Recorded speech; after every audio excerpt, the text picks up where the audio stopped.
네, 이렇게 육아 프롬 2부가 시작이 됐습니다. 네, 여러분 지금 2부, 육아 프롬 2부 시작됐는데요. 여러분 다 오셨는지 채팅창으로 한번 봐볼게요. 채팅창으로 다들 안녕하세요 다시 한번 적어보시겠어요? 네, 이렇게 다시 시작한다는 느낌으로 새로 시작을 해볼 건데요. 네, 많은 분들께서 2부 너무 기대된다고 지금 채팅창으로 아까 전에 많이 적어주셨었는데 지금도 기대 많이 되시죠? 자, 2부에서는요, 어떤 육아 강연이 펼쳐질지 지금부터 한번 확인해 보도록 하겠습니다. 2부에서는 자녀 교육 전문가이자 0에서 5세 애착 육아의 기적의 저자이시죠. 이보연 소장님과 함께 영유아 애착 형성에 대해서 알아보는 시간을 가져보려고 합니다. 네, 아무래도 영유아 애착 형성 같은 경우에는 아이의 사회성, 그리고 아이의 대인 관계에 있어서 매우 중요한 기초가 된다고 하잖아요. 그만큼 매우 중요한 부분이라고 생각합니다. 사실 저도 지금 22개월의 우노 아기를 키우고 있음으로써 좀 애착 형성에 대한 궁금증이 굉장히 많이 생기기도 했었고, 그리고 항상 찾아보기도 하고 검색도 해봤었거든요. 근데 저뿐만이 아니라 이 영상을 보고 계시는 여러분들에게도 그 궁금증을 해소할 수 있는 아주 중요한 시간이 될 것 같다라는 생각을 합니다. 자, 어떻게 애착을 형성해야 되고, 그리고 그 좋은 애착 형성이 왜 중요한지 그 이야기를 한번 들어보도록 하죠. 자, 자녀교육 전문가이신 이보연 소장님을 지금 바로 모셔보도록 하겠습니다. 여러분 박수 짝짝짝 쳐주세요. 안녕하세요. 예, 안녕하세요. 네, 만나서 반갑습니다. 반갑습니다. 네, 예. 저 같은 경우에는 작년에 한번 뵀었기도 했었는데 1년 사이에 참 제가 많이 변했죠.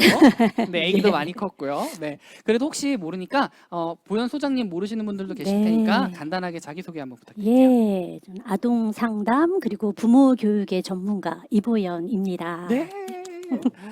오늘 정말 좋은 강연 많이 준비해 주셨다고 하는데요. 여러분 끝까지 집중해서 봐주시고요. 그리고 참고로 이 육아 프롬 들으실 때 제가 팁 하나 알려드리자면 좋은 내용이 나오면 뭘 해야 된다 그랬죠? 캡처를 해두시는 것이 좋습니다. capture 해두시고 좋은 내용 있으면 SNS에 맘큐 샵 해가지고 키워드 달아서 한번 올려주세요. 그렇게 하시면 되니까 꼭 캡처 해 가시면서 봐주시면 좋을 것 같습니다. 그럼 지금부터 좋은 강연 부탁드릴게요. 네. 네. 자, 이제 아이와 안정적인 애착 관계 맺기 수업이라는 이제 주제로 이제 저랑 시간을 좀 보내실 텐데요. 아마 오늘 이 육아 포럼에 들어오신 분들은 특히 이 애착에 대한 관심이 굉장히 많을 거라고 생각이 들어요. 영유아 딱 하면 이제 제일 많이 떠오르는 게 애착. 그래서 실제로 이제 이런 영유아를 키우시는 부모님들을 보면 애착과 관련돼서 조금 불안한 마음이 되게 많으세요. 우리 아이랑 나랑 애착이 잘 형성되었는가? 안 되었으면 어떡하나? 인생 끝난 건가? 뭐 이런 이제 걱정 되게 많이 하셔요. 지나친 걱정은 항상 이 육아에 방해가 되는 거기 때문에 오늘은 올바른 애착에 대한 부분 알아보고요. 지나친 죄책감, 불안 갖지 마시고 좋은 애착 형성하는 거 오늘 배워 가셨으면 좋겠어요. 자, 이제 본격적으로 이제 애착에 대해서 살펴볼 텐데 이제 모든 것들은 다 정의부터 시작해요. 재미없지만 정의부터 이제 우리는 시작을 해야 되는데 그럼 애착의 정의는 무엇인가? 특별한 사회적 대상과 형성하는 정서적 친밀감, 바로 이게 애착이에요. 쉽게 말하면 특별한 사회적 대상이면 아기한테는 엄마 혹은 아빠거든요. 그러니까 1차 양육자죠. 1차 양육자와 맺는 정서적 유대감을 이제 애착이라고 이제 보시면 돼요. 이 애착은 왜 하는 것인가 도대체? 애착은 뭐 파충류 같은 경우에는 애착이 없는데 뭐 조류, 포유류는 다 이 애착을 형성을 해요. 인간도 이제 포유류니까 이 애착을 형성을 하는데 그 이유는 왜 그러냐? 사실 애착의 목적은 생존이에요. 그러니까 애착이 되지 않으면 살기가 너무 힘들어요. 누가 날 돌봐줘야 되잖아요. 우리가 뭐 태어나자마자 아기가 뭐 자기 스스로 뭐 가스레인지 켜고서 밥하고 요리하고 이렇게 할 수가 없잖아요. 누가 돌봐줘야 되기 때문에 이 어떤 양육자와 친밀한 정서적인 친밀감을 갖지 못하게 되면 돌봄을 받지 못하게 되고 그래서 죽을 수도 있는 거거든요. 그래서 애착은 생존을 위해서 하는데 또 이게 가장 큰 목적은 생존이지만 조금 더 디테일하게 나눠보면 이제 외적인 목적과 내적인 목적으로 이제 나눠볼 수 있어요. 우리가 이제 애착을 형성할 때 이렇게 보면 아기들이 어떤 행동을 많이 하냐면은 애착 대상에게 가까이 다가가려고 되게 많이 해요. 이걸 우리가 이제 애착 행동이라고 하는데 그래서 애착의 외적 목적은 엄마에게 혹은 아빠에게 혹은 자기를 봐주는 할머니에게 가까이 가려는 게 이제 외적 목적으로 보여요. 그래서 이 가까이 하려는 행동들이 뭐가 있냐면 가령 이동 능력이 있는 아기 같은 경우에 기어가죠. 엄마에게 그렇게 기어가고 아마 9개월, 10개월 되면 집에서 요거 많이 하시는데 엄마 아빠가 이렇게 딱 나란히 앉고 아기 저쪽 마루 끝에다 놓고 우쭈쭈쭈쭈 하면 이제 막 이렇게 귀여우는 거 이제 볼 수 있어요. 그래서 애착 대상에게 가까이 가려는 행동이 대표적인 게 기어가는 거, 그리고 뭐 걸음마를 하게 되면 걸어가는 거, 그것도 있고 이동 능력이 없는 아기들은 어떻게 애착 행동을 표현을 하냐? 미소. 살인 미소. 애기들이 이렇게 쫙 웃으면은 가려다가도 이러면서 이제 애기한테 다가가요. 미소가 있으면 또 뭐가 있냐? 울음. 아기가 이렇게 울거나 그럴 때도 우리는 걸음을 멈추고 아이한테 가죠. 미소, 울음, 눈으로 쫓기, 기어가기, 걸어가기, 이게 다 애착을 위한 아이들의 어떤 행동이라고 보시면 돼요. 이렇게 가까이 다가가서 도대체 아기들은 뭐를 얻으려고 하는가? 이게 이제 내적 목적이 되는데요. 생존을 위한 거, 처음에는 먹고 살고 이거였지만 사실 더 궁극적으로는 어떤 목적을 갖냐? 심리적인 안정감을 얻는 거예요. 와, 내 백이 있구나. 이런 이제 안정감을 얻기 위해서 이제 아기들은 이제 애착을 이제 형성을 하게 되는 거죠. 이 애착은 사실 본능이에요. 그래서 애착 이론의 창시자는 이제 존 보울비라고 하는 이 영국의 정신분석 학자인데, 그 사람 이제 말에 따르면 인간은 어떤 긴밀한 애착을 형성하도록 생물학적으로 준비되었다. 그러니까 본능이라는 거죠. 하지만 이게 생물학적으로 준비가 되었다 하더라도 각 참여자, 그러니까 아기와 혹은 엄마 혹은 아빠, 이 각 참여자가 서로 적절히 반응해 주지 못한다면 애착은 형성되기 어렵다, 이런 얘기를 했어요. 그래서 생물학적으로 준비가 되었다라는 게 무엇인가? 아기들을 보면은 알 수가 있어요. 그러니까 아기들이 갖고 있는 어떤 모습이나 행동들이 양육자로고 하여금 돌봐주고 싶게 만드는 그런 것들을 이제 본능적으로 갖고 태어났다라는 거예요. 이제 대표적인 게 이제 큐피 인형 효과라고 하는 게 있는데요. 이 큐피는 독일산 완구 브랜드의 이름이에요. 그러니까 이 큐피 인형이 되게 유명한데 아마 여러분도 한 번쯤 다 보셨을 텐데, 아주 애기 인형이 있어요. 이렇게 좀 이렇게 벌거벗은 애기 인형, 배 볼록 튀어나오고. 그런데 이 큐피 인형의 외모가 전형적인 아기 외모를 보여주고 있어요.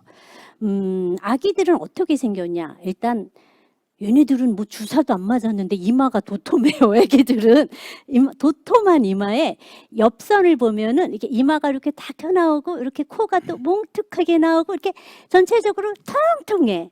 이게 사람의 아기뿐 아니라 동물의 아기들도 다 그래요. 정말 신기하게 뭐 진돗개 푸들, 얘네들은 주둥이가 튀어나왔는데 얘네들도 아기 강아지들은 다 이렇게 동글동글하게 생겼어요. 이 동글동글하고 이 도톰한 이마와 이렇게 볼록볼록한 이런 볼과, 이게 사람으로 하여금, 사람도 아니라 어미 동물로 하여금 귀여워, 이거를 일으키는 거예요. 귀여워 하면서 이렇게 안아주고 싶은. 그래서 이런 아기들의 외모가 애착을 이끌어낸다. 그래서 그게 바로 이제 큐피 인형 효과라는 거예요. 그래서 이제 이런 이제 외모도 애착 형성에 한 몫을 하는, 그래서 생물학적으로 프로그래밍 된 거라고 할 수 있고, 그거와 더불어 또 뭐가 있냐? 몇 가지 반사 행동들이 또 이런 애착을, 그러니까 부모가 아이에게 애착되도록 이끄는 것들이 있어요. 아마 아기 키워보신 분들은 그 순간에 전율 다 느끼셨을 텐데, 아기 이렇게 하다가 아기가 손만 이렇게 해서 엄마나 아빠가 이렇게 손가락을 이렇게 딱 내밀었을 때 아기가 그거를 딱 쳐. 그 순간 소름이 쫙 끼치면서 내 새끼 막 이제 이게 이제 나오잖아요. 이런 잡기 반사. 이 잡기 반사도 와, 얘가 나를 되게 좋아하는구나. 나는 진짜 얘한테 되게 필요한 존재구나 라고 해서 부모가 돌봐주고 싶다라는 생각을 일으키게 하고, 또 다른 반사, 빨기 반사. 이렇게 품 안에 이렇게 안았을 때 아기가 막 이렇게 하면서 이제 엄마의 이제 가슴을 빨 때 어이구 어이구 요게 되는 거예요. 그래서 이러한 몇 가지 어떤 애착을 형성하기 위해 미리 생물학적으로 프로그래밍 된 것들을 아기들은 갖고 태어나는데 이게 보울비가 말한 것처럼 여기에 양육자가 반응을 해줘야지 반응을 안 해주면 애가 이렇게 손가락 잡아도 왜 이러면서 이제 빼버리거나 별로 신경을 안 쓰게 되면 이런 애착은 형성이 되지 않는다라는 거예요. 그래서 애착은 서로 간의 어떤 협력, 상호 호혜적인 관계가 정말 이제 중요하다라고 볼 수 있어요. 많은 분들이 궁금한 게 그러면 애착은 도대체 언제 형성이 되고 어떤 과정을 통해서 형성되냐 이거 궁금해 하세요. 근데 우리가 이제 애착 막 이거 얘기할 때 사실 그거는 엄밀히 말해서는 1차 애착이에요. 사실 애착은 평생 동안 형성이 돼요. 이거는 친밀한 대인관, 그러니까 특별한 사회적 대상과 형성하는 정서적 유대감이기 때문에 남편과도 애착 형성하고 뭐 친한 동료와도 애착 형성하고 이제 계속 평생을 통해서 애착 형성이 되는데 뭐든지 항상 기초가 제일 중요하잖아요. 그래서 제일 처음 양육자와 형성하는 애착이 제일 처음 형성하는 애착을 우리가 1차 애착이라고 말해요. 이 1차 애착은 굉장히 빨리 형성이 돼요. 자, 그럼 먼저 뭐냐? 아기가 딱 태어나요. 아기들은 태어날 때부터 애착을 형성할 준비가 됐지만 문제는 이제 아직 얘네들이 너무 어려가지고 잘 몰라요. 그러니까 0세에서 태어나서 생후 6주까지는 우리가 뭐라 그러냐면은 정상적인 자폐 단계다. 그러니까 자기 주변에 뭐가 있는지를 몰라요. 그냥 자기의 내적 세계에 살아요. 그래서 요 2개월 이전의 아기들을 우리가 막 얼르고 달래도 아기들이 별로 반응이 없어요. 그러니까 우리가 사회적 미소, 누가 이렇게 얼렀을 때 그 사람을 보고 기뻐서 웃는 사회적 미소가 생후 2, 3개월 지나서 나타나는 거거든요. 그래서 통상적으로 6주 전에는 아이들은 비사회적 단계다. 누가 옆에 외부가 있는지도 잘 인식을 못한다. 이렇게 보셔야 되고 이제 6주에서 이제 6개월 사이가 되면은 요 시기는 비변별적 애착 단계다. 그러니까 1차 애착은 특정인에게 확 붙어야 되는데 이 6개월 이전까지는 아기들이 누가 내 엄마고 내 아빠인지 확실히 몰라요. 6개월 전까지는. 요 시기는 뭐냐면 사람은 되게 좋아해요. 6주에서 6개월 사이에 뭐 이렇게 형태를 보여줬을 때 뭐 다른 동물이나 사물 형태보다 유독 사람처럼 생긴 형태에 훨씬 더 눈을 많이 마주치고 시선을 쫓아요. 사람을 되게 많이 좋아하기는 하는데 아직 확실히 엄마 아빠를 알아보지 못해요. 그래서 요 시기는 뭐라고 말하면 낯익은 사람에게 초점 맞추기. 그러니까 자주 본 사람을 더 자주 쳐다보고 좋아하는 시기예요.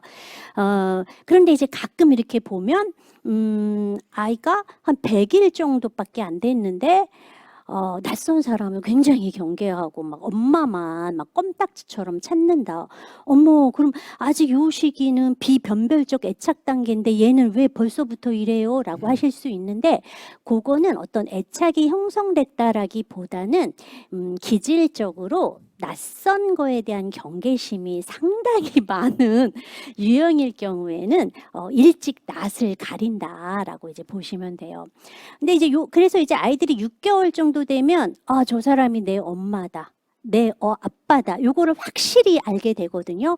그래서 6개월 이후에 양육자가 바뀌면 아기들이 타격을 훨씬 더 많이 받게 되는 일들이 생겨요. 그래서 이제 확실히 내 엄마 아빠를 알게 되면 이때부터 본격적인 애착을 형성을 하는 거예요.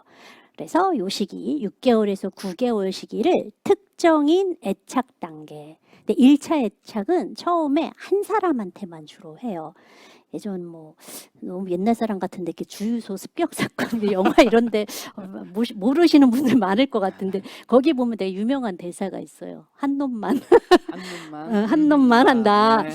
그래서 요거 1차 애착도 6개월에서 9개월 시기에는 한 사람한테 주로 집중을 하고 대개는 그 대상이 엄마인 경우들이 훨씬 많죠. 왜냐면 어머님이 이제 뭐 모유도 수유하고 아무래도 이제 많이 봐주니까 근데 아이들이 그 엄마 아빠를 확실히 알아보면서 나타나는 행동들이 뭐냐? 낯가림 행동을 나타내죠. 그래서 낯가림은 7개월에서 9개월 사이가 가장 극심하게 나타나요. 근데 이거는 정상적인 발달, 애착 형성 과정에서 나타나는 너무나 자연스러운 행동이고, 이 낯가림을 한다라는 거는 아이가 이제 다른 사람과 변별해서 이 사람에게 애착이 된다라는 아주 중요한 신호일 수 있어요.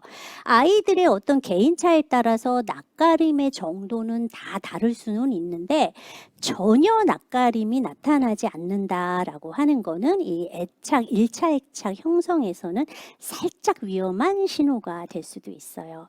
그래서 대개 아이들이 뭐 10개월, 늦어도 15개월까지는 1차 애착을 다 형성을 해요. 자, 그럼 한 사람한테 이렇게 딱 애착을 딱 형성이 되면 그 다음에는 어떻게 하냐? 이제 한 사람한테 애착이 형성된 다음에는 애착을 넓혀 나가기 시작하죠.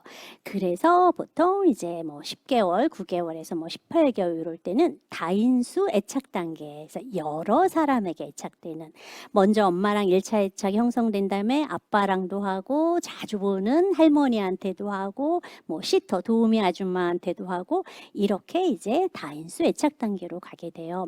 애착은 아이가 한 사람하고만 형성되는 것보다 여러 사람과 형성될 때 아이에게는 훨씬 더 유익해요. 그러니까 엄마하고도 애착이 형성되고 아빠한테 애착이 형성된다라는 거는 이 아이에게 든든한 백이 2개가 생긴다라는 거기 때문에 여러 사람과 애착이 되면 훨씬 더 좋은 거라고 할 수 있죠.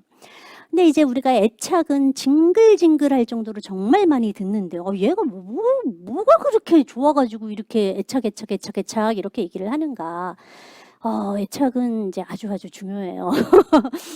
진짜 저는 애착이 부모가 아이에게 줄 수 있는 굉장히 위대한 유산이라고 생각되거든요. 우리가 막 돈을 막 줄 수는 없지만 아이 삶에 있어서 굉장히 어떤 든든한, 돈도 안 들면서 줄 수 있는 최고의 유산이 저는 애착이라고 생각이 들어요.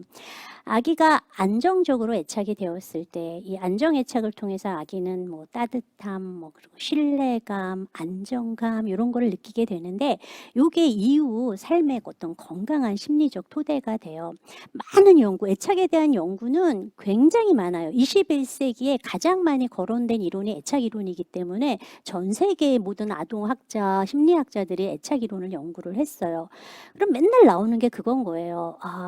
그 안정 애착된 아이들은 유아기, 초등학교 시기에 공부도 잘하고요. 놀이도 훨씬 창의적이고 상상놀이도 훨씬 잘하고요. 문제 해결력도 되게 좋고요. 그건 맨날 나와요. 그리고 또 뭐냐, 정신건강. 뭐 그 성인기가 되어서 사회적인 적응, 뭐 직업, 뭐 대인관계, 뭐 이런 거에 훨씬, 그리고 우울증이나 뭐 이런 어떤 정신건강에 걸릴 가능성도 훨씬 줄어든다라고 하죠. 그런데 애착이 가장 많이 영향을 미치는 거는 우리 앞부분에서도 설명을 잠시 해주셨지만 대인관계예요. 애착은 사실 가장 가까운 사람과 양육자와의 관계에서 형성되는 사회적 유대감이잖아요. 그래서 요게 이 애착은 이후 친밀한 대인관계 전반에 영향을 너무너무 많이 미쳐요.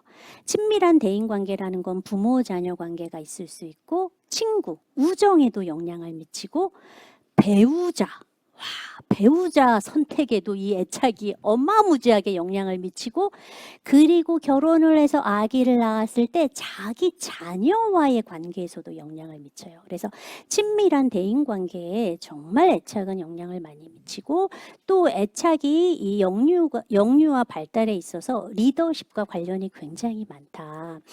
좋은 애착을 형성된 아이들은 영유아기 그리고 아동기, 청소년기에 걸쳐서 훨씬 집단에서 리더로서 활동을 훨씬 더 많이 했고, 또래 아이들에게 매력적이고 재미있는 놀이 친구로 훨씬 더 많이 선택을 받았다라고 해요. 그래서 애착은 이렇게 사회성에 엄청나게 중요한 영향을 미칩니다.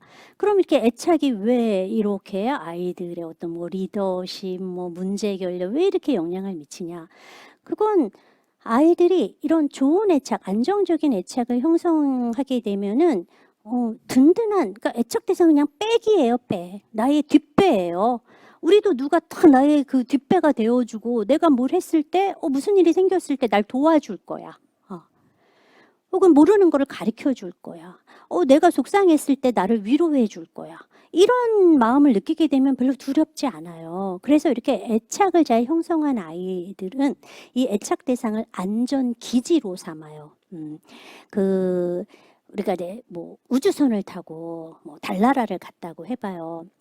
그럼 외부를 이렇게 탐색을 해야 될 때 뭐 옷 갇혀 있고 나가다가 조금 뭐 모래 폭풍이 분다거나 위험하면 빨리 기지로 들어와서 조금 쉬고 충전하고 다시 나가고 이러잖아요.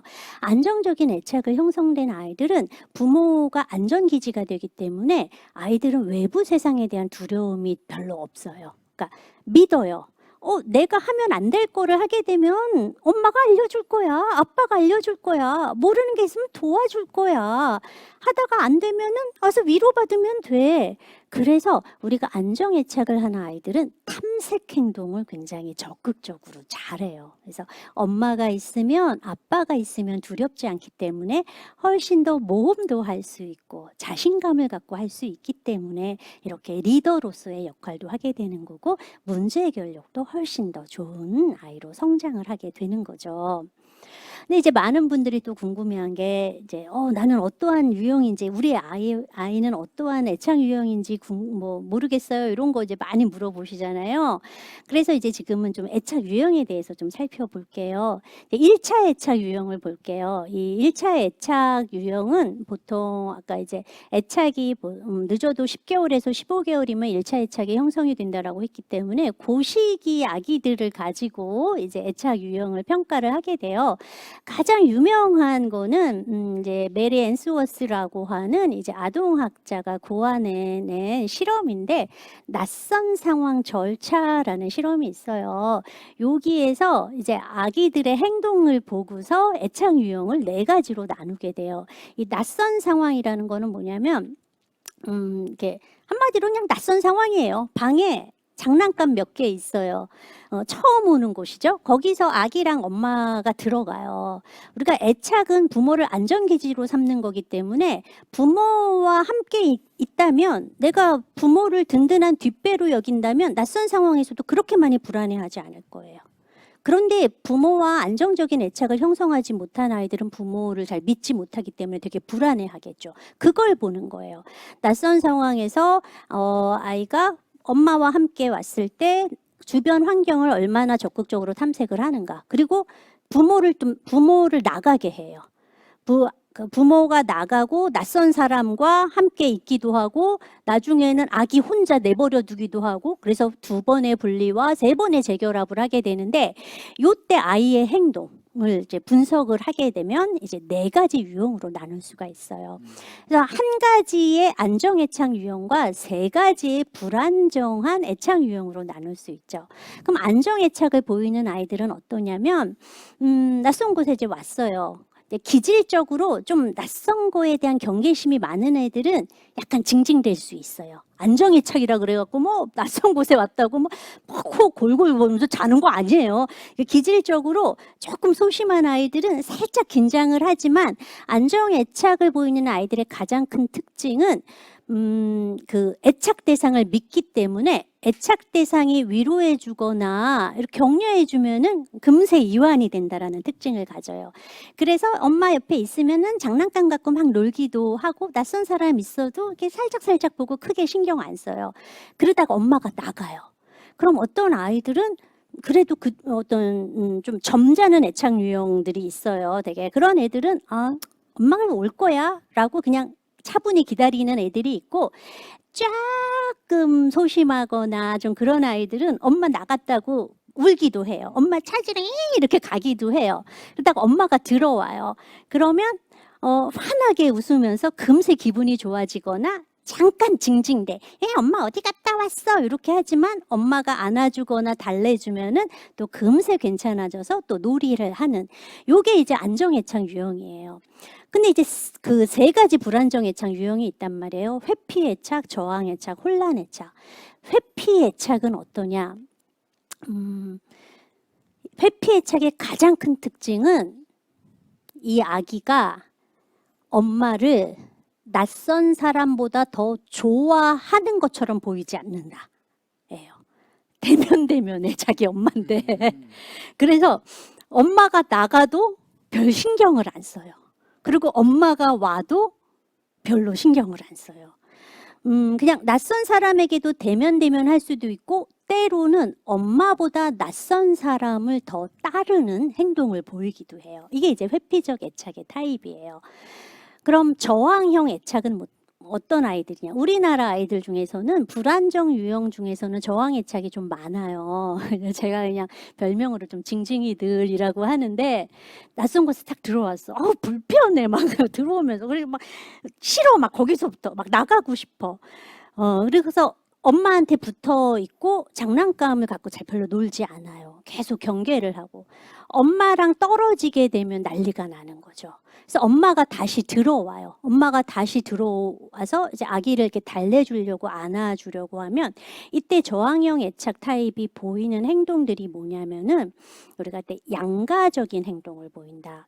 자기는 막 엄마가 나가면 엄마 찾으러 문 앞에 막 가서 엄마를 기다렸는데 엄마가 딱 나타나잖아요. 그래서 엄마가 안아주려고 하면 팔을 벌려서 엄마한테 안기려 하다가 엄마가 막상 안아주면은 막 밀쳐내요. 그리고 엄마를 막 때리기도 해. 나 화났어. 나 삐졌어. 달래는데 오랜 시간이 걸려요, 얘네들이. 그래서 얘네들이 이제 불안정 저항 애착이고 마지막으로 불안정 혼란 애착이 있는데 원래 메리 앤스워스가 이 애착 낯선 상황 절차를 했을 경우에는 원래 3가지 타입만 있었어요. 안정 애착, 불안정 회피, 불안정 저항. 그런데 뭔가 이 3 카테고리 안에 들지 않는 아이들이 자꾸 등장을 하는 거예요. 도대체 얘네들은 뭐지? 어느 때는 회피 애착 같았다가 어느 때는 저항 애착 같고 막 이런 아이들을 이렇게 묶어서 보다 보니까 특징적인 행동 유형이 나타났어요.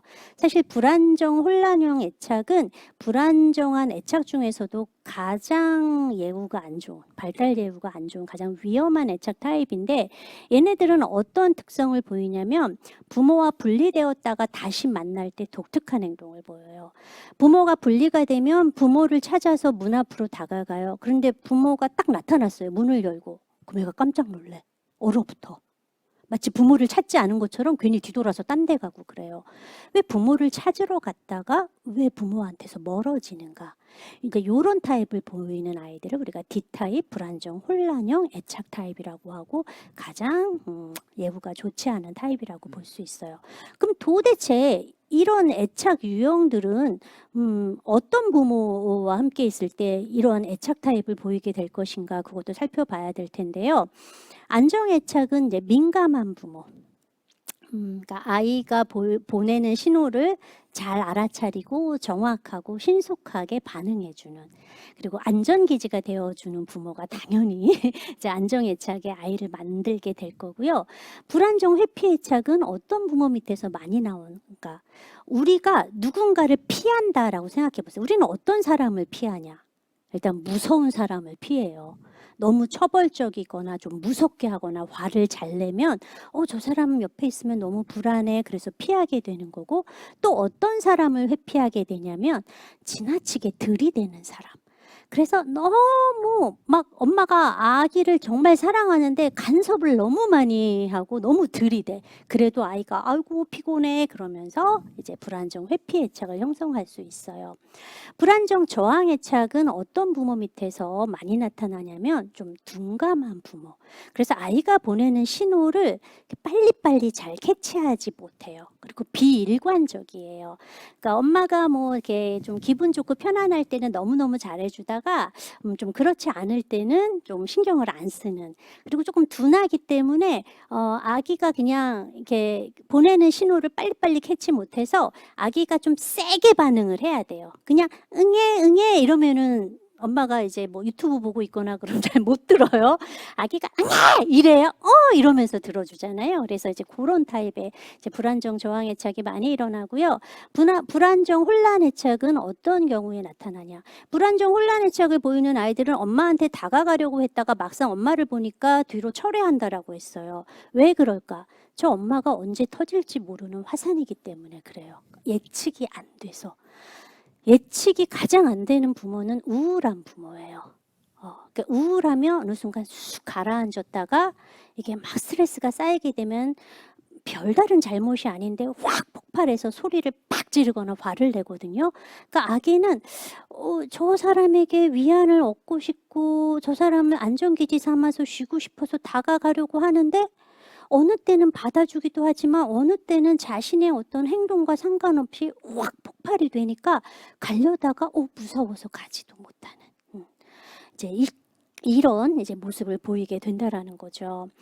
근데 이제 우리가 안정애착이 이제 뭐 가장 좋은 거고, 안정애착을 형성을 하려면 부모님의 민감성이 필요한 거고, 반대로 불안정한 애착은 민감하지 못한 둔감한 부모였을 때 불안정한 애착을 형성하게 되는 거잖아요.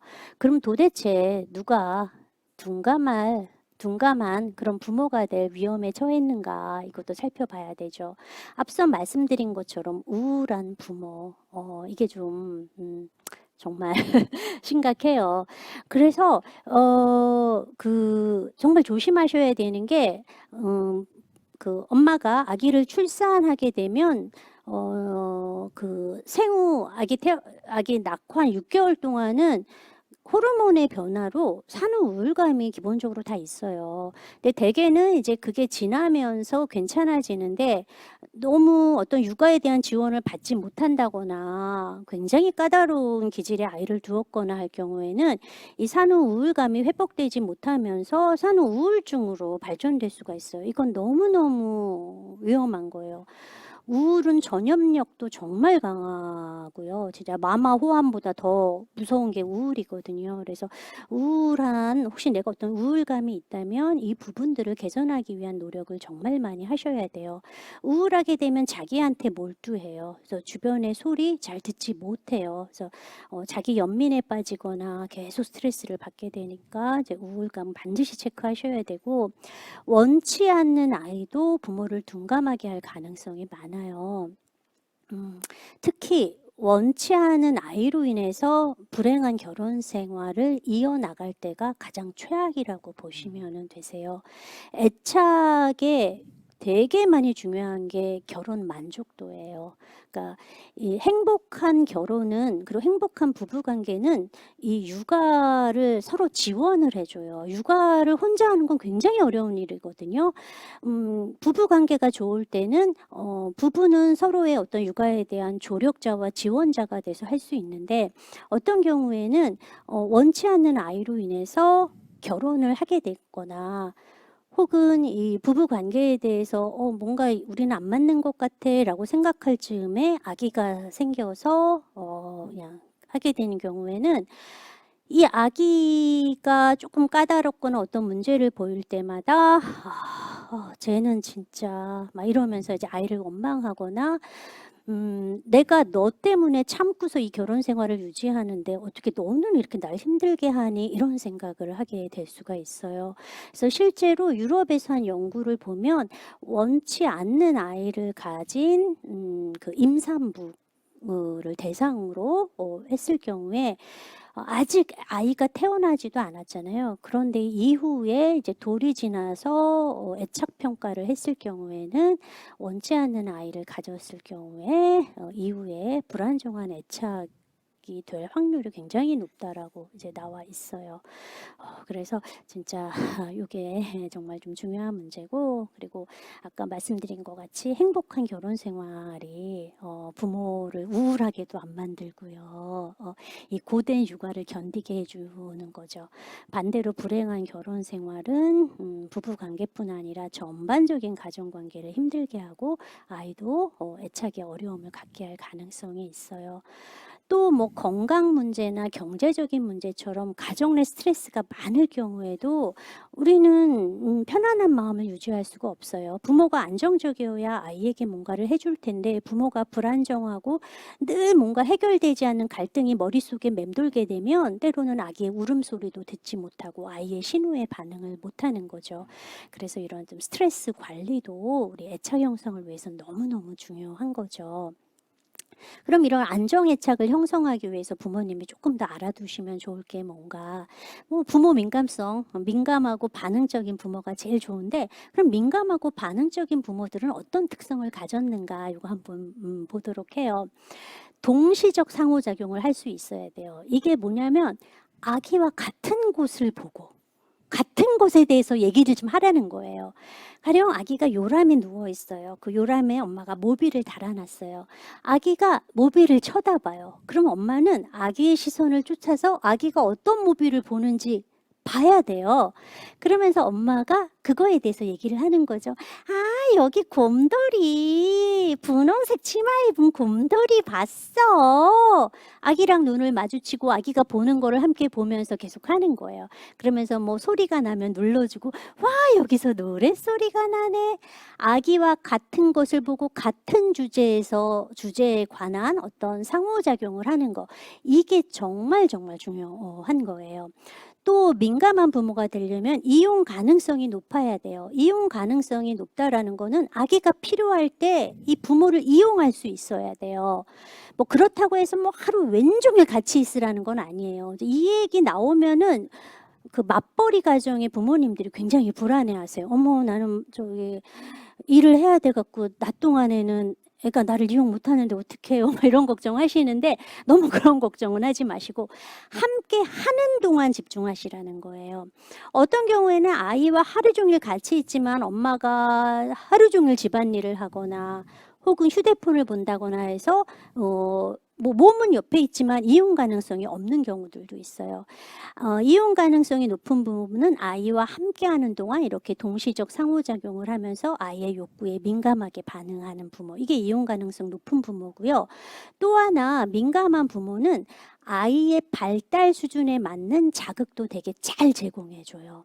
아기들이 그 애착을 본격적으로 형성하는 게 생후 6개월 이후라고 했어요. 이제 6개월 지나면 아기들 잘 앉아요. 그죠? 목도 잘 가누고 앉고 앉으면서 아기들이 이제 뭘 하냐면 주변의 자극에 관심을 굉장히 많이 갖죠. 뭔가를 만지고 뭐 노는 것도 되게 중요해요. 그래서 아이들은 주변에 호기심도 되게 많은데 엄마가 그냥 맨날 껴안고 뽀뽀만 한다고 애착이 잘 형성되는 건 아니에요.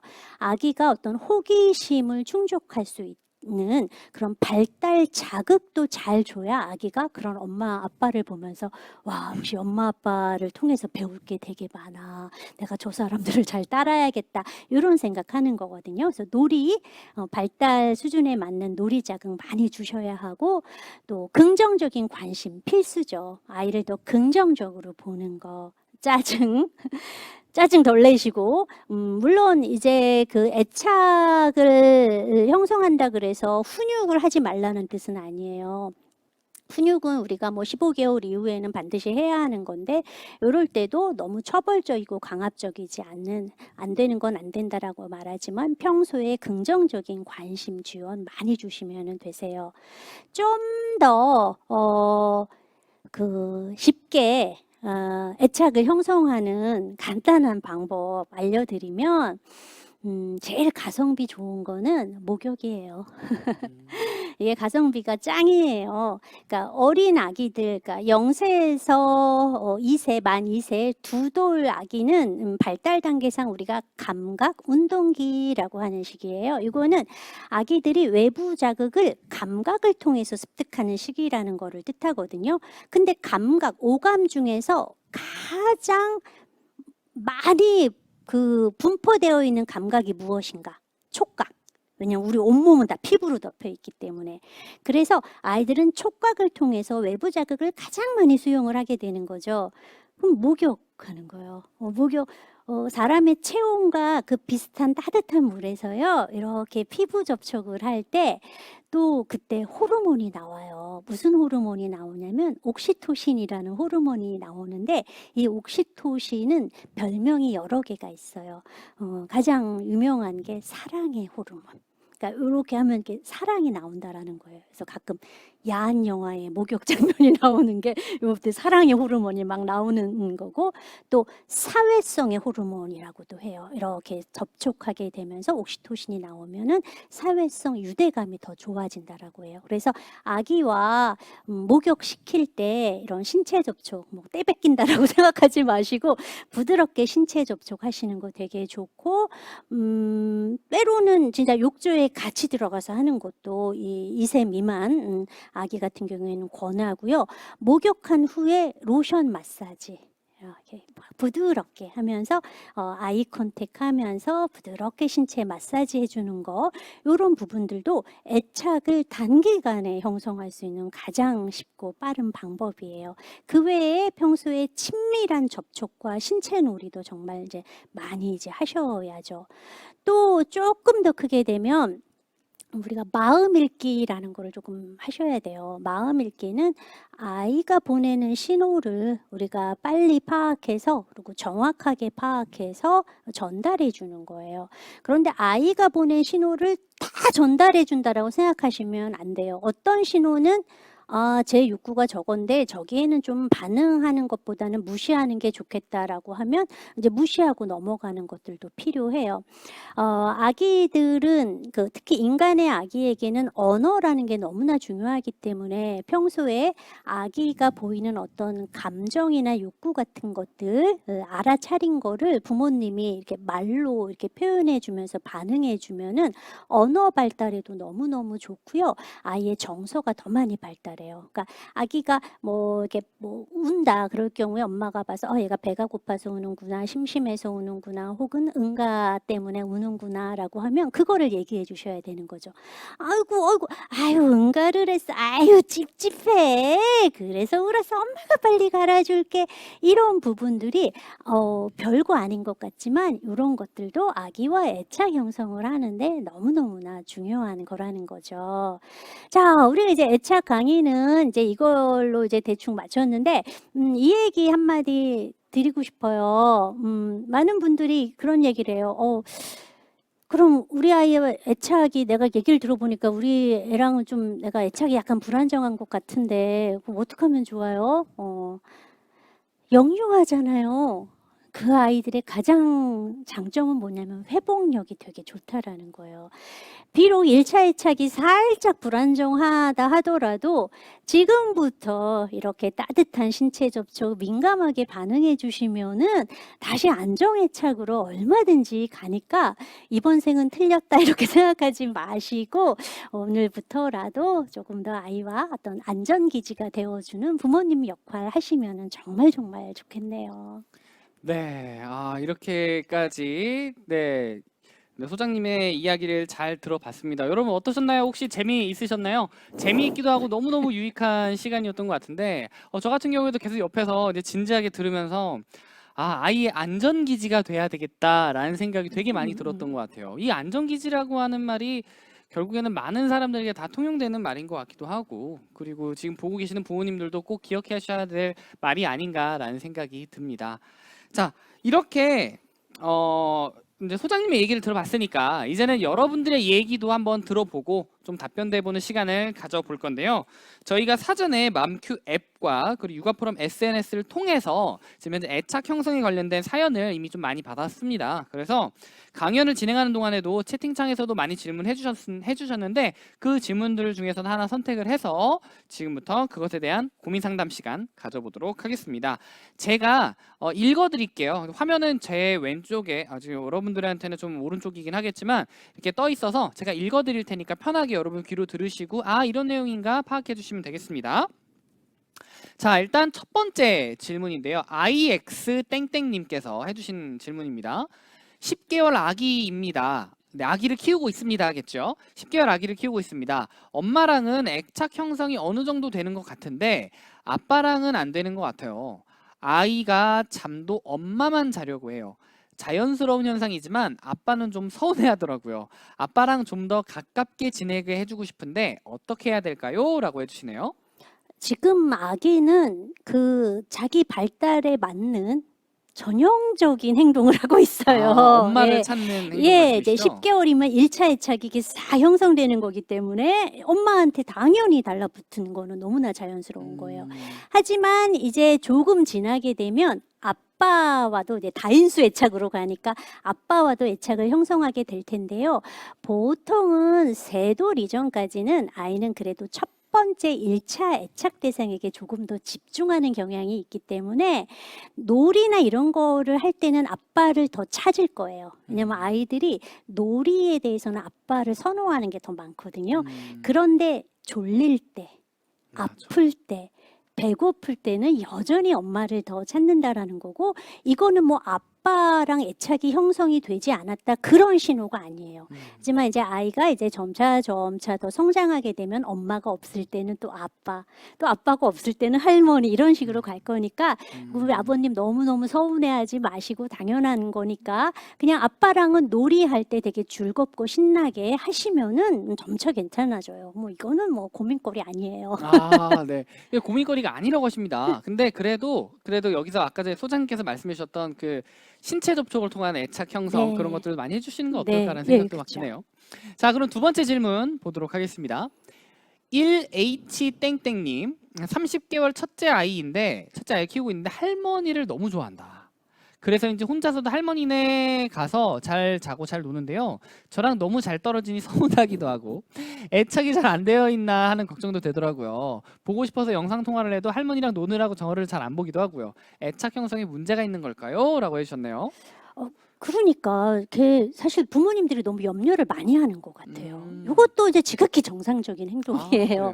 그래요? 아이들이 그 뭐 분리불안이나 이런 부분은 그러니까 애착이 잘 형성되었을 경우에는 2돌 이후로는 현저하게 줄어들어요.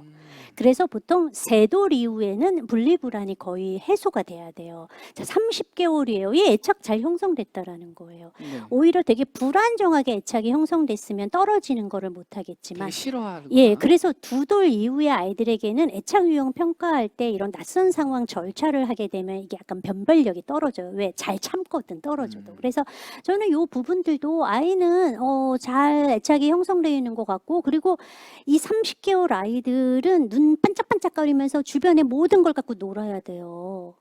그래서 밥을 그렇게 안 먹고 막 뭐 보면서 먹고 놀면서 먹는 게 계속 발달 자극을 추구하는 시기이기 때문이에요. 근데 뭐 엄마랑 영상 통화하고 싶겠어요. 놀고 싶겠지. 사실 이 부분들도 부모님이 조금 애착이라는 거를 너무 달라붙는 거, 애가 나만 좋아하는 거 이렇게 조금 너무 이렇게 좁게 생각하고 있는 거는 아닌가라는 생각이 드네요. 걱정 안 하셔도 됩니다. 네. 걱정 안 하셔도 된다고 합니다. 네. 자, 또 다음 질문 또 읽어드리도록 할게요. CH땡땡님 하루 종일 육아를 하며 사랑스러운 아기에게 되도록 화를 안 내야지 하고 잘 참다가 스트레스가 많고 몸이 힘들 때면 갑자기 저도 모르게 화를 내게 됩니다. 아기도 놀라 멍하니 나를 보다 결국 참았던 울음을 터뜨리며 그제서야 내가 왜 그랬지? 라며 반성을 합니다. 아기에게 엄마가 아까 이래서 미안해 라며 사과를 하지만 이렇게 화를 내는 게 아이와의 애착 형성에 악영향을 줄까 두렵습니다.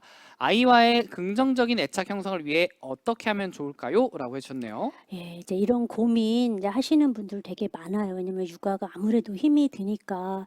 그런데도 이제 되게 열심히 하고 싶으니까 참고 참다가 이제 더 이상 참기 어려울 때 이렇게 폭발적으로 나오거든요. 저는 그래서 너무 참지 말라고 해요. 너무 막 이렇게 그 참고 억누르려고 하지 마시고, 사실 그 부모님들은 좀 자기만의 공간이 필요해요. 화가 났을 때 좀 화를 풀 수 있는, 아기한테 풀면은 안 되는 거거든요. 좀 화가 이렇게 나거나 이렇게 이제 스물스물 뭔가 여기서 뭉게뭉게 안 좋은 기분이 올라온다라고 하면은 조금 자기만의 공간에 가서 심호흡을 하거나, 혹은 뭐 아무도 듣지 않는데 뭐 욕해도 돼요. 혹은 뭐 자기 마음을 조금 다스릴 수 있는 어떤 글귀를 읽어본다거나. 그래서 저는 부모님들한테 권해드리는 게 뭐 방 하나를 마련할 필요 없고 뭐 진짜 세탁기 위, 뭐 싱크대 한 켠, 화장대 한 켠에 자기만의 공간, 거기에 자기가 좋아하는 뭐 아로마 향이 될 수도 있고 사진이 될 수도 있고 이걸 보면서 조금 힘들고 열받았을 때 거기 와서 아지 뭐 이런 것도 하시면서 그래 나는 할 수 있어. 아이 왜가 다 그렇지 뭐 이렇게 하면서 마음 다스리고 가서 아이에게 조금 차분히 대하는 거. 아이가 잘못했을 때는 야단은 칠 수 있어요. 하지만 우리가 경계해야 될 게 갑작스럽게 짜증을 내는 게 세상 제일 나빠요. 그래서 그거 조심. 올라오는 거 훅 올라오는 거. 그래서 그럴 때 심호흡하시고 그래 이거를 내가 좀 아이한테도 잘못한 거는 알려줘야 되거든요. 만지지 마. 이건 엄마 거니까 만지지 마. 만지면 위험해. 이렇게는 해줘야지만 그게 만지지 마. 이렇게 되지 않게끔 심호흡하시고 자기만의 공간에서 살짝 마음 달래고 어떻게 말할지 머릿속으로 생각한 다음에 이렇게 하시고 그거를 했을 때 내가 해냈을 때 자기 자신에 대해서 칭찬 어마무지하게 해주셔야 돼요. 와 내가 아까 얘 터지려는 거 내가 진짜 참았어. 잘 컨트롤했어. 나 멋져 하고 쓰담쓰담 요거 꼭 해주셔야 돼요. 네, 알겠습니다. 근데 혹시 잠깐만 하나 좀 추가적인 질문인데 만약에 그 상황에서 하면 안 돼라고 할 수도 있잖아요. 하면 안 돼. 근데 안 돼, 하지 마 하는 그런 말투보다 좀 더 순화적인 말투가 혹시 있을까요? 그러니까 이게 너무 높은 그러니까 우리가 하이 피치의 말은 별로 좋지가 않아요. 그게 전달력도 떨어지고 그래서 아이한테 안 돼 이렇게 말할 때 또박또박 단호하게 말하면 돼요. 가령 안 돼. 하지 마. 그리고 어린 영유아의 경우에는 부모님이 이 바디랭귀지를 함께 사인을 함께 해주면 좋아요. 안 돼 할 때 X자를 해준다고 안 돼 이렇게 해준다거나 이렇게 또박또박 말씀해 주시는 게 주시면은 아이들도 더 집중해서 잘 듣고요. 부모님이 흥분한 톤으로 하게 되면 아이들은 얼어붙어요. 엄마 화났나 봐. 그러면서 울고 안아달라고 보채고 이런 일들을 되게 많이 해요. 네. 알겠습니다. 자, 그러면은 이번에도 또 질문을 좀 제가 답변을 말씀을 드리도록 하겠습니다. 여러 가지 많은 질문들이 있는데요. 그 중에 혹시 여기서 소장님께서 생각하셨을 때 답변하기 괜찮은 질문 있으시면 하나 좀 선택 한번 해주시겠어요? 제가 읽어드릴게요. 낯가림? 저 현재 6개월 아가 위에요, 맨 위에. 네, 읽어드릴게요. 제 IM 땡땡님, 네, 현재 6개월 아가입니다. 아이가 낯가림을 시작하는 시기여서 그런지 요즘 시기에 외출이 어려워 외부 접촉이 없어서 그런 건지 가족 이외의 사람 보면 자지러지고 옵니다. 심지어 조부모님을 뵐 때도요. 이런 경우 어떻게 하면 좋을까요? 자, 이제 6개월이면 우리가 아이들이 엄마 아빠 알아보면서 이제 낯가림 시동 건다라고 했어요. 근데 이 녀석은 훨씬 더 크게 하잖아요. 그러니까 기질적으로 낯선 거에 대한 경계심이 많은 편이라고 할 수 있어요.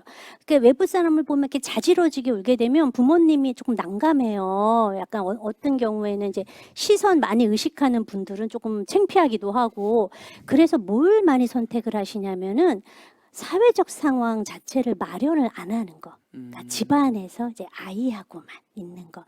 이게 더 나빠요. 그러니까 낯선 거에 대한 경계심이 많으면 뭘 해줘야 돼? 낯선 거를 익숙하게 만들어줘야 돼요.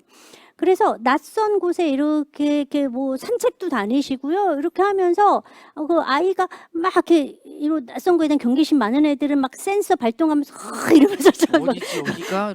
뭐 이러면서 보거든요. 집이 아닌데. 그래서 계속 낯선 거를 막 열심히 파악을 해요. 그럼 뭘 해야 되냐? 부모님이 얘가 나한테 집중하도록 해야 되는 거예요. 익숙한 거에 집중하게. 그래서 엄마, 아빠가 막 재밌게 얘한테 말도 걸고 막 하는 거예요. 그래서 엄마, 아빠 말하는 소리, 엄마, 아빠 표정, 엄마, 아빠가 하는 거에 귀를 이렇게 기울이고 보다 보면은 낯선 거에 어느새 이렇게 조금 녹아 들어가요. 그래서 내가 여기 10여 분간 있었는데 아무런 나쁜 일이 없었네. 다른 사람이 나에게 위협적인 것도 안 하네. 그럼 좀 마음이 편해지거든요. 그런 상황에서 이제 그렇게 아이가 조금 이제 이렇게 인상 안 쓰고 주변 보기 시작하면 주변에 대해서 긍정적으로 얘기해 주셔야 돼요. 어머 저게 뭘 한대. 어머 저기 저 아줌마는 뭘 그렇게 많이 사 짐을 진짜 많이 들고 간다. 어머 막 이런 거를 이렇게 주변을 우호적이고 좋게 표현을 해주는 거. 그러니까 아기들은 부모를 통해서 세상을 봐요. 부모가 세상을 불안하게 보는가, 부모가 세상을 되게 즐겁게 보는가. 그래서 부모는 아이가 보는 거울이 되니까 부모가 조금 더 낙천적이고 편하게 보여주면 아이도 경계심을 풀고 훨씬 세상으로 나가게 될 거예요. 지금 이 얘기를 들으니까 진짜 부모님의 그 마음이 정말 중요할 것 같아요. 네. 그래서 스트레스 받지 않고 맞을 수는 있겠지만 좀 표현하는 데 있어서 되게 좀 여유로운 마음가짐 그런 것들이 정말 중요할 것 같겠다는 생각이 좀 드네요. 그래요. 그래서 사실 그 좀 부모님의 불안 수준이 높으면 아이도 불안해지는 경우들이 정말 정말 많아요. 그러니까 유전적으로 닮은 데다가 그런 분들이 키워가지고 더 많아지는 부분들이 있거든요. 근데 제가 이런 애착에 대한 얘기를 많이 하다 보면 앞서서도 말씀드렸지만 많은 부모님들이 너무 불안해하세요. 제가 계속 보면서 어이구 애는 뭐 자기 발달에 맞는 거 다 하고 있어요. 걱정하지 마라 이런 얘기를 자꾸 하는 게 괜찮은데 너무 많이 불안해하시는구나. 그게 오히려 염려가 조금 돼요, 저는. 네. 그래도 많이 걱정하실 게 없을 만한 질문들도 꽤 있는 것 같아요. 네. 근데 그만큼 잘하고 있다는 거니까 여러분 안심하시기 바라겠습니다. 자, 또 여기에서 또 하나 선택 한번 해주시겠어요? 7번? 7번이요. 예. 예, 알겠습니다. TO 땡땡님. 평소에 아이와 많이 교감하려고 노력하는데요. 아이가 마음에 안 드는 상황이 발생하면 소리를 지르며 싫다는 의사표현을 합니다. 그러면 안 된다고 타이르고 화난 표정도 지어봤는데 소용이 없네요. 애착 형성을 제대로 못한 건지 궁금합니다. 라고 해주셨네요. 얘도 문제가 없어요. 애잖아요. 네. 어릴 때 우리가 아이들은 좌절을 참는 능력이 정말 많이 떨어져요. 그래서 우리가 아이를 키운다라는 거 그리고 훈육을 한다라는 거의 의미는 뭐냐면 좌절을 참아내는 힘을 키워주는 거예요. 이거를 꾸준히 쭉 키워주는 거예요. 그래서 이거는 유아기 내내 만 6세 이럴 때까지 계속 이거 해야 되는 거예요. 그리고 특히 어린아이들 만일 3돌 미만일 경우에는 아이들이 좌절했을 때 화가 났을 땐 소리 지르거나 때리거나 던지는 행동을 정말 많이 해요. 그 이유는 언어가 잘 되지 않기 때문에 언어로 내가 이러이러해서 화가 났어 이렇게 말을 못하기 때문에 이거를 하는 거거든요. 그래서 우리는 뭘 해줘야 되냐면 그래 이 아이가 아직은 어려서 언어로 표현을 못해. 그래서 우리가 해야 할 일은 하지만 얘가 언제까지 말을 못할 거는 아니잖아. 조금만 더 크면 말할 수 있잖아. 그때 애가 제대로 언어로 자기의 감정이나 생각, 욕구를 표현할 수 있도록 그걸 가르쳐 줘야지. 그래서 아이가 싫어! 엄마 미워! 이렇게 했을 때 아유 너가 이거 더 보고 싶어 하는데 엄마가 보지 못하게 해서 화가 많이 났구나. 이렇게 사실 해주시는 거예요. 근데 뭐 그거 한다 그래서 아이가 금세 편안해지지 않아요. 그리고 엄마를 때리려고 할 수도 있죠. 그럴 때는 손 딱 잡고 하지만 때리면 안 돼. 사람은 사람 때리는 거 아니야. 그리고 그 다음 뭘 해야 되냐. 빨리 다른 걸로 주의를 분산시켜 주세요. 아이가 어떤 그 좌절을 했을 때 얘가 뭐 때문에 좌절했지? 어떤 욕구 때문에 좌절했지? 영상을 계속 보려고 하는 아이는 즐거움에 대한 욕구가 좌절된 거예요.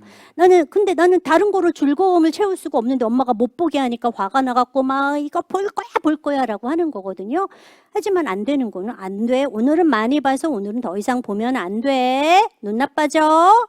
그래 놓고 뭘 해줘야 돼요? 즐거움의 욕구를 다른 방식으로 충족할 수 있는 거. 어머! 우리 저거 하자. 끌고 가서 그거 하면 된다라는 거예요. 그래서 아이 기분 좋아지면 칭찬해주고 이런 식으로 우리가 계속했을 때 아이는 화가 나거나 좌절했을 때 자기 마음을 언어로 표현할 수 있고 혹은 이거는 안 되지만 이런 식으로 나는 해결하면 돼 해서 꽝 대신다 대안 모색하게 되면서 훨씬 더 자기 조절력이 좋은 아이로 성장할 수 있게 되는 거죠. 네, 진짜 저에게도 너무 필요한 말인 것 같고 그리고 이제 또 확실하게 그런 게 있는 것 같아요. 집중했을 때 안 돼 하면서도 그만하면서도 다른 걸 또 관심 돌릴 그렇죠. 수 있게끔 하는 그런 부모님들의 그런 기지가 좀 필요할 것 같겠다라는 생각이 좀 들기도 합니다. 자, 그럼 지금까지는 이미 받았었던 사전 질문들을 해본 건데 지금부터는 실시간 질문들을 바로 좀 답변을 해드리려고 합니다. 여기에서도 강사님께서 한번 선택을 해주시면 제가 읽어드릴게요. 뭐랄까요? 되게 질문이 엄청 좋은데요, 여러분. 그러게요. 그럼 1번 할까요? 1번 한번 해볼까요? 네, J2 땡땡님. 두 아이를 키우고 있습니다. 둘째가 아직 어리다 보니까 첫째한테 더 신경이 쓰고 같이 노는데 첫째한테 더 신경 쓰고 같이 노는데 그걸 지켜보는 둘째와의 애착은 괜찮은 건지 궁금합니다. 아이 둘과 같이 있을 때 애착을 어떻게 해야 될지 모르겠어요. 라고 해주시네요. 이게 진짜 힘든 게 뭐냐면은 이제 멀티가 돼야 되는 게 힘들어요. 형제 자매를 이렇게 뒀을 때는 이렇게 동시에 막 이렇게 이제 해야 되는 부분들이 있거든요. 그 하나에게만 집중하게 되면 아무래도 다른 아이가 소외감을 느끼게 되는 경우들이 있어요. 지금은 둘째가 어리니까 괜찮지만 이제 조금 더 연령이 높아지게 되면 둘째도 자기 밥그릇을 챙겨야 되기 때문에 훨씬 더 관심을 더 많이 요구하는, 아기들은 좋은 방식으로 관심을 끌 수 없으면 아주 나쁜 방식으로도 관심을 끌려고 해요. 뭐 소변을 지린다거나 아주 때를 많이 부린다거나. 그래서 좀 지금부터 조금 밸런스를 유지해 주면 좋은데, 둘째 아기가 어릴 때 첫째 아이를 함께 참여시켜서, 물론 뭐 첫째 아이한테 뭐 육아를 맡기라는 게 아니라 첫째 아이도 어떤 이 가족이라는 어떤 유대감을 가질 수 있게 함께 해주시면 좋아요. 그러니까 둘째는 어리기 때문에 더 요구들이 많거든요. 기저귀를 갈아줘야 된다거나 뭐 그럴 때 엄마도 같이 이렇게 기저귀를 갈아주는 거를 첫째한테 막 그 실황 중계처럼 뭐 설명을 해주거나, 첫째 아이가 뭐 이렇게 좀 도와주게 한다거나, 그리고 너가 도와줬더니 애가 막 그 뭐 오빠를 너무 좋아하네 막 이런 식으로 해준다거나 해서 그렇게 해주시면 좋고, 놀이 같은 거 할 때도요, 둘째를 함께 참여해서 놀 수 있어요. 둘째는 아직 되게 갓난장인데 어떻게 같이 놀아요? 라고 하시는데, 어렵지 않아요. 둘째를 소품처럼 사용하면은 얼마든지 같이 놀 수 있어요. 병원 놀이, 소아과 의사 하면서 이렇게 해주면은 애들 되게 재밌게 놀아요. 그래서 형제 자매 사이에 와 같이 있으니까 또 다른 즐거움이 있네, 재밌네, 이렇게 느껴야 형제 간의 어떤 경쟁보다는 우애가 더 발달할 수 있고 부모님도 훨씬 편하니까 그런 요령 발휘해 보셨으면 좋겠어요. 네, 요령을 꼭 발휘해 보시기 바라겠습니다. 지금 둘째를 소품처럼 사용한다는 것에서 너무 빵 터져가지고 제 콧소리가 자꾸 마이크로 들어가가지고 지금 큰일 났습니다. 자꾸. 자 질문 또 한번 또 선택 한번 해주시겠어요? 어떤 거를 할까요? 뭐 아무거나 한번 마음에 드는 거로 골라주세요. 지금 제 상황에 맞는 걸 한번 해볼까요? 네. 그러면은 네, 한번 해보겠습니다. 자, AH땡땡님 9개월 남아입니다. 아빠가 재운다고 방에 들어가면 엄마 찾는다고 자지러지게 우는데 이럴 때 꼭 붙어 있어야 될까요? 잠시 쉬고 싶어 아빠랑 놀게 두면 다시 저를 찾아옵니다. 힘들어서 피하기도 하는데 이럴 때는 어떻게 해야 될까요? 사실 뭐 이런 경우에 그 엄마가 뭐 가령 밤에 아이 재우는 시간에 꼭 그 정기적으로 뭐 해야 하는 일이 있다거나 그럴 경우는 아빠가 재울 수 있도록 훈련을 시켜야 돼요. 계속 훈련해야 되는 거겠죠? 그러니까 이것도 처음에만 그렇지, 그거 계속 반복되게 되면은 그러면은 괜찮아져요. 그런데 이제 그렇지 않은 경우에는 9개월이잖아요. 1차, 2차, 이거 형성하는 시기잖아요. 그럴 경우에 꼭 엄마가 꼭 그 시간대에 꼭 해야 할 일이 없다면 사실 어머님이 재워주시면은 돼요. 그러니까 이런 경우에도 요새는 아빠들이 이제 육아에 관심이 많고 막 애착을 형성하고 싶으니까 막 이렇게 해주려는 그런 마음은 너무너무 예쁘신데, 아이들이 이제 1차 애착을 형성하는 시기에는 한 사람한테 주로 꽂히니까 엄마한테 꽂혔다면 그렇게 해주시면 되고, 혹은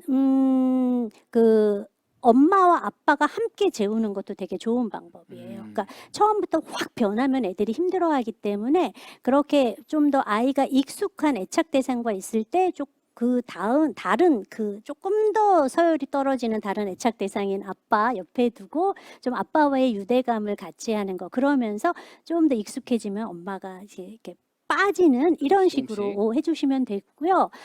아이들이 크게 되면 우리가 아빠는 진짜 놀이 상대로서 애들이 너무너무 좋아하고 엄마들보다 더 좋아해요.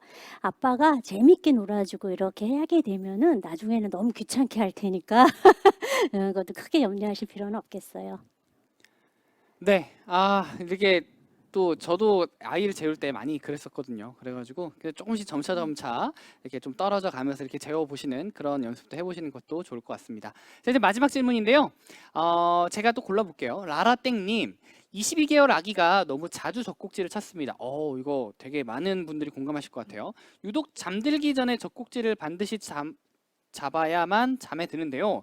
정서적 애착이 부족해서 신체적 접촉으로 안정감을 찾으려 하는 걸까요? 라는 질문이었습니다. 뭐 짧게 해주셔도 예, 됩니다. 네. 꼭 무슨 뭐 애착이 부족해서 그러는 건 아니에요. 어떤 아이들은 감각적인 거에 대해 편안함을 많이 느끼는 아이들이 분명히 있고요. 그리고 아이들에게 수면은 어른과는 다른 개념이에요. 어른에게 수면은 너무 좋잖아요. 근데 아이들은 분리예요. 그래서 조금 더 불안해할 수 있어요. 그래서 뭐 엄마의 살 막 이런 데 말랑말랑한 데 만지고 막 머리카락 만지고 귓볼 만지고 뭐 이런 애들 되게 많아요. 근데 그래서 되게 좀 아프거나 그럴 경우에는 조금 힘들거든요. 그래서 그럴 경우에는 그 우리가 이제 다른 그 중간물을 조금 주라고 해요. 촉감이 되게 좋은 뭐 인형이든 뭐 이렇게 말랑말랑한 거 있잖아요. 그런 거를 만지는 게 엄마에게 뭐 젖꼭지 만지는 것보다는 좀 더 괜찮을 수 있으니까. 근데 참을만 하면 이것도 괜찮아요. 아이들이 자기 몸 만지는 것보다 다른 사람 몸을 만지거나 다른 대상물을 만지는 게 훨씬 더 그 행동이 더 빨리 끝나요. 자기 몸을, 그러니까 너무 못 만지게 되면 애들이 자기 거를 만지게 되면은 자기 몸은 항상 자기한테 있잖아요. 언제든지 할 수 있잖아요. 그렇죠. 요게 더 오래 갈 수 있기 때문에 그것보다는 어머님이 지금 젖꼭지 만지는 게 힘들면은 다른 대용물 부드러운 거 주고 아이 손 잡고 그거 이렇게 만지면서 토닥토닥하고 아이가 엄마 젖꼭지 안 잡은 거 알면은 막 하려고 할 수 있잖아요. 그럼 또 그때 어떻게 해야 돼요? 주의 분산. 요거 말랑말랑한 거 작게 하면서 아이한테 옛날에 이러면서 아이가 내가 뭐 잡고 있는지 모르게끔 자꾸 해서 익숙해지게 하면서 점점점 떼는 방식으로 해주셔야죠. 네, 자 이렇게 또 신체적인 접촉을 할 수 있는 그런 몇 가지 도구들만 있어도 충분히 할 수 있는 거니까 여러분들 참고해 주셨으면 좋겠습니다. 자 이렇게 오늘 강연 같은 경우는 초보 엄마 예비 아빠라면 다시 보기 하면 정말 도움이 될 것 같습니다. 그래서 생방송이 끝난 후에 육아포럼 유튜브 채널에 가시면은 다시 보기로 저희가 항상 올려둡니다. 그래서 저녁이나 주말에 시간 여유가 있을 때 부부가 함께 보시는 것을 추천합니다. 사실 저랑 제 와이프 요즘님 같은 경우에도 항상 같이 한 번씩 보거든요. 보면서 야, 무슨 말 했었지 하면서 같이 대화도 하면서 좀 부부 관계도 좀 더 좋아지는 듯한 느낌을 받으니까 여러분들도 꼭 한번 그렇게 해보시길 바라겠습니다. 네, 소장님 그럼 마지막으로 참가자분들께 한번 한 말씀 부탁드릴게요. 저도 부부관계 중요하니까 엄마 아빠가 함께 노력해 주셨으면 좋겠고요. 아무리 아는 게 많아도 실천하지 않으면 아무 소용 없어요. 실천하는 부모가 됩시다. 네, 실천하는 부모가 됩시다. 네, 아무튼 오늘 강연 감사합니다. 예, 고맙습니다. 감사합니다. 네.